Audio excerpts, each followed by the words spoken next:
Hello and welcome. You found the Social Work Podcast. My name's Jonathan Singer, and I'll be your host as we explore all things social work. In today's podcast, I continue my conversation with Dr. Alan Rubin about social work research. Alan shared his advice for young investigators, that is, social work researchers who are just starting out their career as researchers. Alan talked about the value of getting a postdoc, the importance of getting hooked up with a federally funded investigator, having good relationships with social work agencies, and the challenges of actually doing social work research. Alan shared his thoughts on the problems with so-called hot methodologies and the realities of pursuing federal funding. Today's podcast is particularly relevant to social workers who are interested in or are currently pursuing PhDs with the intention of becoming researchers. Of course, social work practitioners might find today's podcast interesting because of the insight that Alan provides on the challenges of doing social work research. And now, on to the podcast with Alan Rubin and his advice for young social work investigators. Most social workers don't go into research. I forget what the statistics are, the percentage of MSWs that get PhDs. I think it's pretty low. I think it's like 1 out of every 100.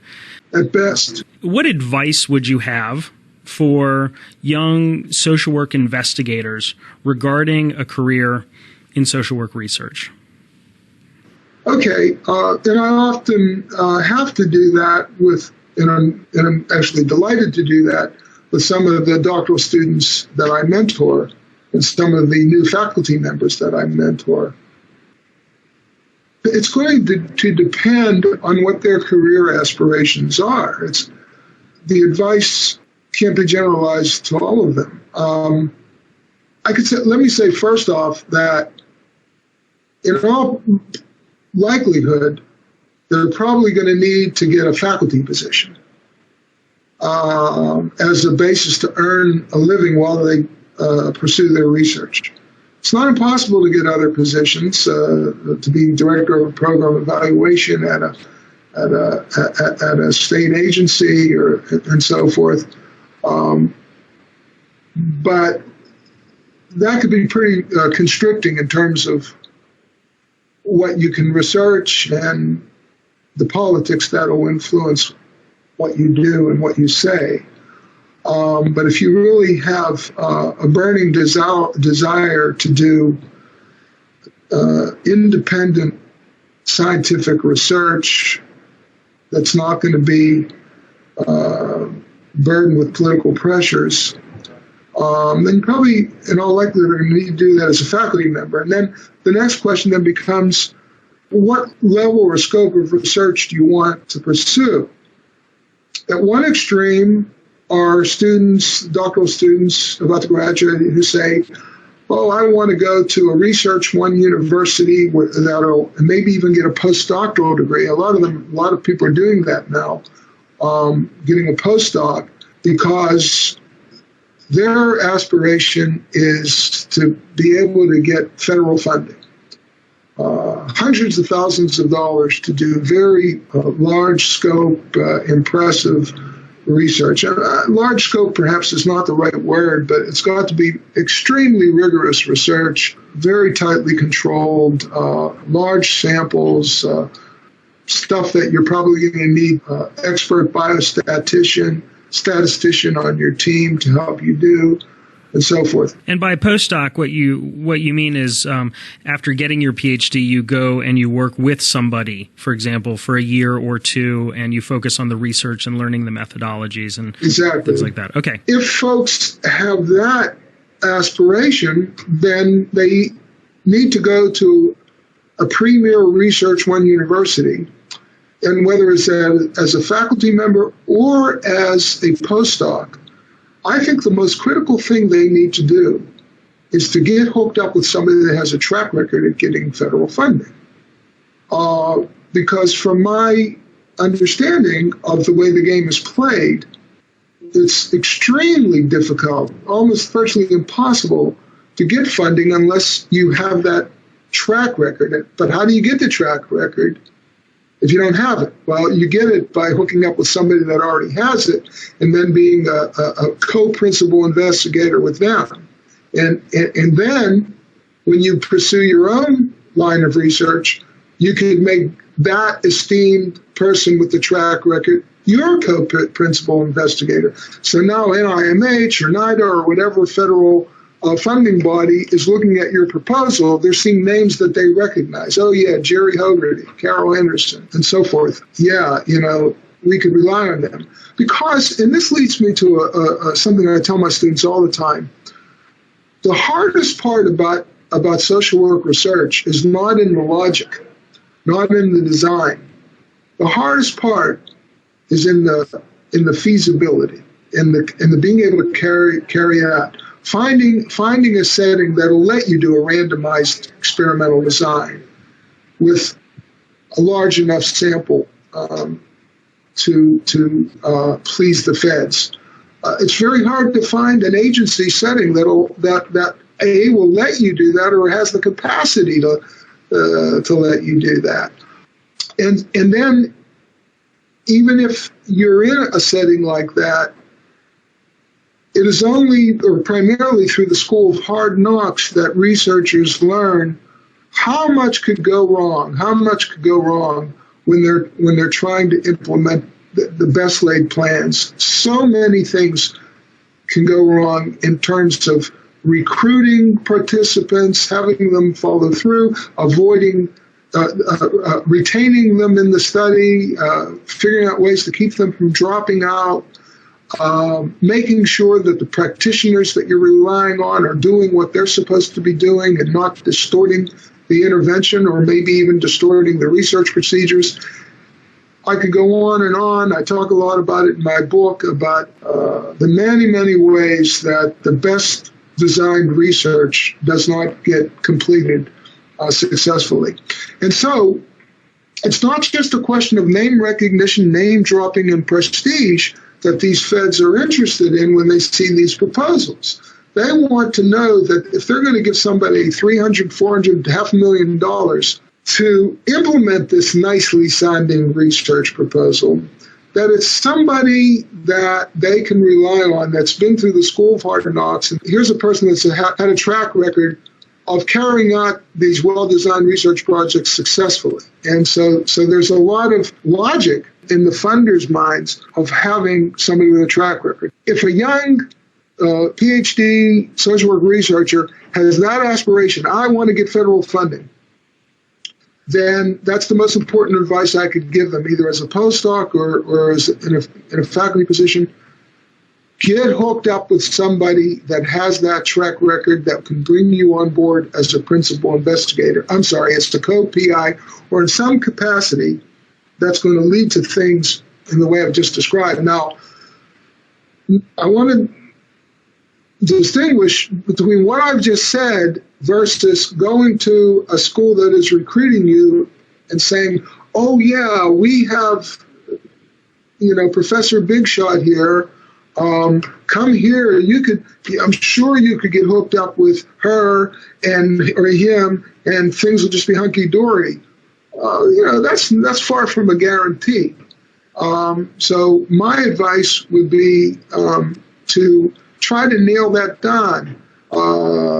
Meet with that professor and establish some kind of agreement ahead of time before you go to that school for your faculty position or your postdoc, so that you know that that's what's going to happen.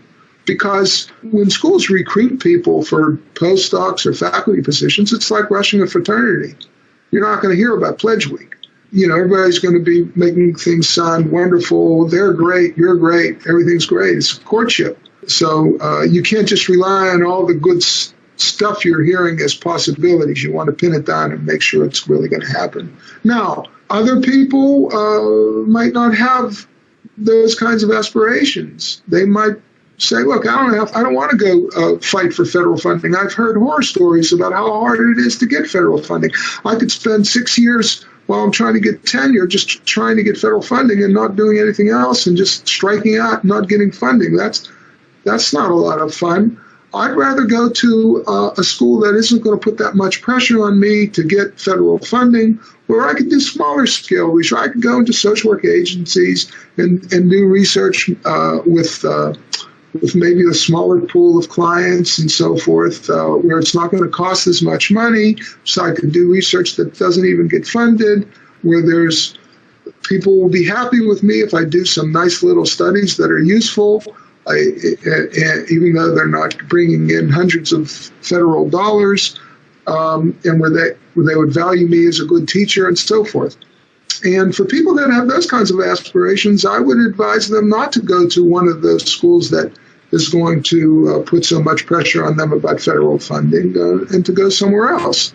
On the other hand, they might say, yeah, but I could go to a Columbia or a Berkeley, a Michigan, or a University of Texas. and even if I don't get tenure there, people will be so impressed with me that I spent 5-6 years there that will be a real springboard to go to another place. And I would say, okay, fine. If that's what you want to do, then that's a legitimate strategy. I guess the other thing that I would advise them is, I can't emphasize enough the importance of making links to the community.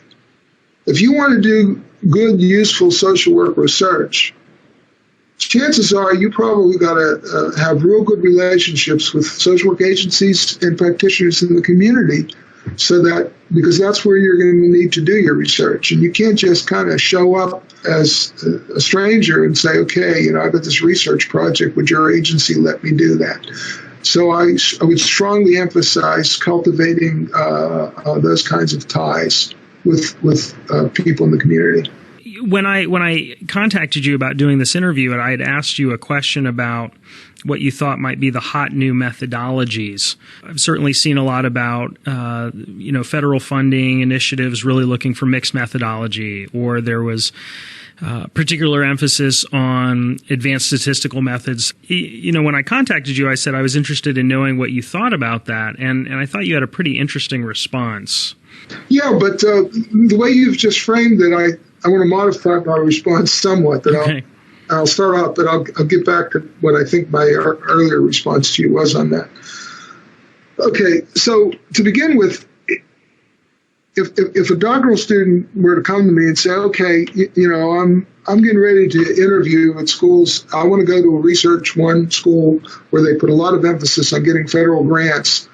Actually, it would be better if they came to me before they're ready to do interviews, but maybe in the first year of their doctoral education, because of what my answer would be. So they come to me and they say, that's my aspiration. What do I need to learn? What are the hot things that, as you phrased it, that I need to learn to maximize my prospects to get federal funding? I would say some of the things you just said: mixed methods, become very well versed in advanced quantitative statistical procedures, structural equation modeling, hierarchical regression, the survival analysis, event history analysis, and so on. I would say take as many elective courses as you can in those areas and get as advanced as you can in those methods. Having said that, though, I would also point out that, that might help you get a faculty position at one of those schools, so that you could show that you know that stuff. But if you want to get federal funding, they're going to want more than that.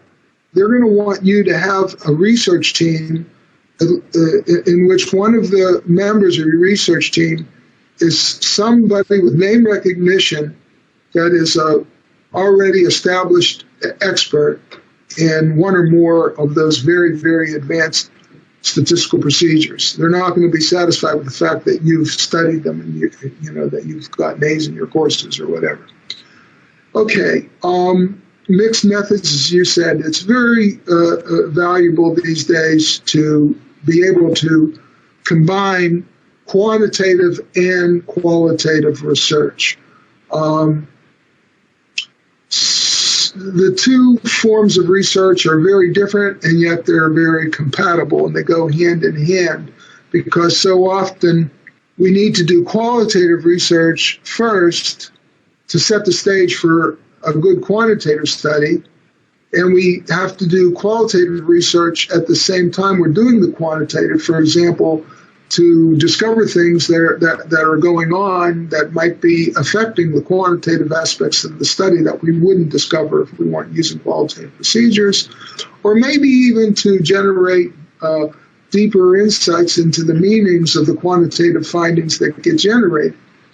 So being able to understand both quantitative and qualitative research, the idea of doing mixed methods would certainly be an advantage in terms of being able to go after those federal funds. Having said that, I would also say that if you don't have those aspirations, then maybe those things aren't as important. Then one might say, okay, well, what's the hot research method then? And then my answer is hot research methods come and go. I've seen over the course of my career one fad after another come into a vogue and then fade. To ask first what's the hot research method is to put the cart before the horse. That in social work research, the research question that we have, the problem that we have, should be what dictates the research method that we use. We shouldn't come up with some in vogue research method and then let that dictate what problem we study or how we study it. The priority should be on what does the field need to know? What does practice need to know? What do we need to know to improve the plight of the people, the suffering people, or the oppressed people that we seek to help?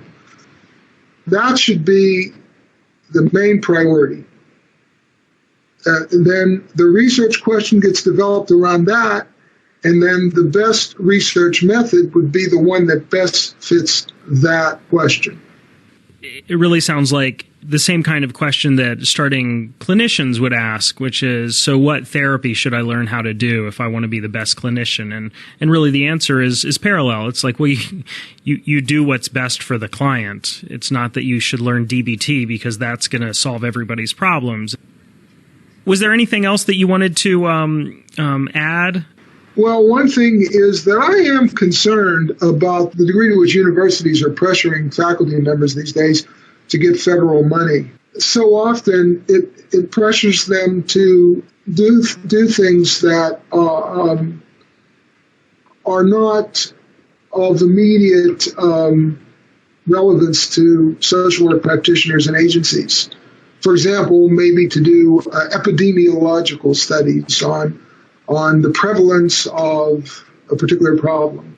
And they might spend, as I said earlier, years and years and years pursuing federal money that they're never going to get to do this very broad piece of research. And then passing up opportunities to do things in agencies that could be of smaller scope, but of more direct relevance to social work, and actually getting research done and providing useful information to guide practice. I don't know how much your listeners understand about the kind of time that gets involved in pursuing a federal grant. An enormous amount of time goes into getting all the pieces together just to write the grant for the first time. You'd probably spend 2 years just getting that grant ready to submit. And it's conventional wisdom that virtually nobody gets funded the first time they submit a grant. That if you get what's called a score that doesn't get funded, that's a cause for celebration, because that means that, well, you got a score. That means that you could work on it some more and resubmit it, and maybe next time you get a better score, and so forth. And so if you attend the various workshops that get provided to doctoral students about pursuing federal funding, one of the things you hear over and over and over again is, don't get discouraged. You have to submit, resubmit, and resubmit, and keep on doing it before you get funded. then that easily could take up a whole 6 years of trying to, while you're assistant professor, just trying to get one proposal funded that you just keep on working on over and over and over again. And the 6 years that you've mentioned a couple times is important because it is the time frame between getting hired for your position and then making tenure. Exactly. And actually, it's probably a little less than 6 years because I think it's in the 6th year that they make the decision. Right. And usually tenure is based on how productive you are.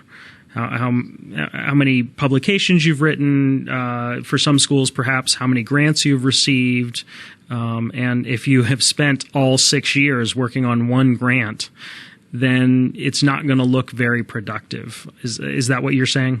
I would modify it as follows.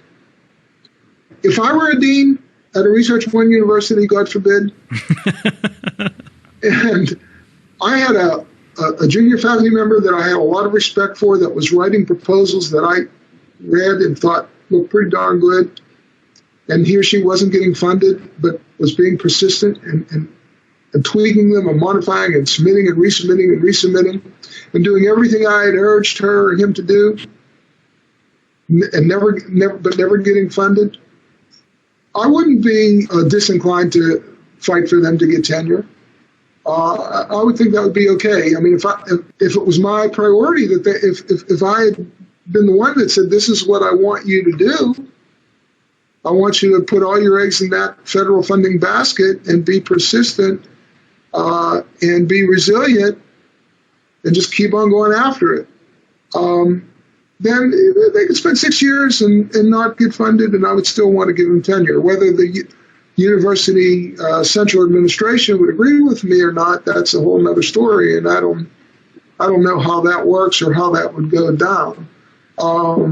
But certainly as a dean, I would be fighting 100% for that faculty member to get tenure, even if they never get funded. Now, what really happens at these other schools? I don't know. I know that there are some schools, I better not mention, I have one in mind in particular, where they're kind of proud of the fact that after going through this process, their junior faculty members virtually never get funded. I mean, never get tenure. I shouldn't say funded, never get tenure. And they just see themselves as a place where people should just be honored to come there and work for 5 or 6 years and then be able to say I was there and then go somewhere else. So it's going to vary, I would imagine, from place to place. And I really don't know if there's any place that would operate the way I would operate if I were, as I just described. I guess what I'm saying is, I don't know. There might be some places where you can go through that, never get funded, and still get tenure. I know if I were the dean, that would be the case. But how it really works in other places, I don't know. So this falls in line with what you said earlier, which is basically know what you're getting into when you take a job. Yeah, and there are going to be a lot of schools that aren't going to pressure you to do the federal funding route. That if you can publish 1 or 2 articles a year and be a good teacher and be a nice collegial faculty member that is nice to have around, they'll be delighted to have you on board and to give you tenure. You might have, at the end of 6 years, you might have 10 to 15 publications and good teaching evaluations and be somebody that your colleagues recognize as articulate, a clear thinker, and so forth, and pleasant, then you'll be fine. I'm Jonathan Singer, and thanks for being with me today for another episode of the Social Work Podcast. If you missed an episode or have suggestions for future episodes, please visit socialworkpodcast.com. If you'd like to support the podcast, please visit our online store at cafepress.com/swpodcast. To all the social workers out there, keep up the good work. We'll see you next time at the Social Work Podcast.